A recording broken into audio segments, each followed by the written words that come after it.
Ahmad Dhani dan Mulan Jamila dikabarkan melaporkan seorang psikolog diduga Dr. Lita Gading.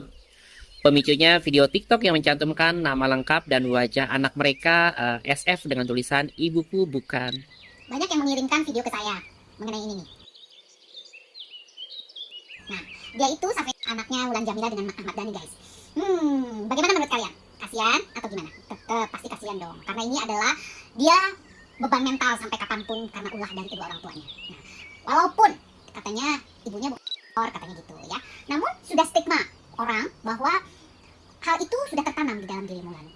Kalau saran saya, ya sudah, sekolah di luar negeri dan tinggal di luar negeri supaya perkembangan jiwa kamu mungkin tidak akan dihujat oleh orang-orang yang ada di Indonesia seperti itu. Karena bagaimanapun juga baiknya kamu tetap akan terbawa dengan siapa dia gitu loh. Siapa orang tuanya. Nah, seperti itu. Itulah orang Indonesia. Karena culture orang Indonesia masih tetap dia melihat bibit bebek bobot. Seperti itu, guys. Oke? Mudah-mudahan kamu tetap tegar ya. Walaupun kamu merasa bahwa kamu adalah orang yang mungkin tidak beruntung dalam hal ini, namun bagaimanapun mereka adalah kedua orang tua kamu. Nah, kalau kita dengar isi narasinya sebenarnya secara tone ya tidak terlalu frontal, sahabat channel. Jadi Lita Gading berbicara soal stigma masyarakat Indonesia yang kerap mengaitkan anak dengan latar belakang orang tuanya. Tapi yang jadi masalah ketika narasi itu langsung disandingkan dengan foto dan nama lengkap anak yang masih di bawah umur.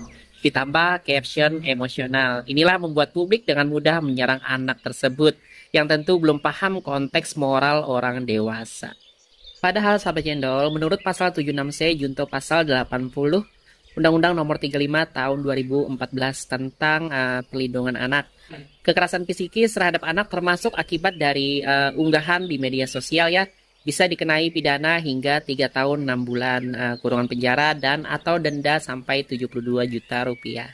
Menurut pandangan netizen Cendol, sahabat Cendol, jadi yang cukup disayangkan itu sebagai seorang psikolog ya, tidak ada imbauan dari Dr. Lita Gading untuk menghentikan bullying terhadap anak setelah melakukan unggahan atau postingan tersebut. Tidak ada pesan untuk memisahkan perilaku orang tua dari hak tumbuh kembang anak. Justru yang muncul itu adalah saran agar SF sekolah dan tinggal di luar negeri.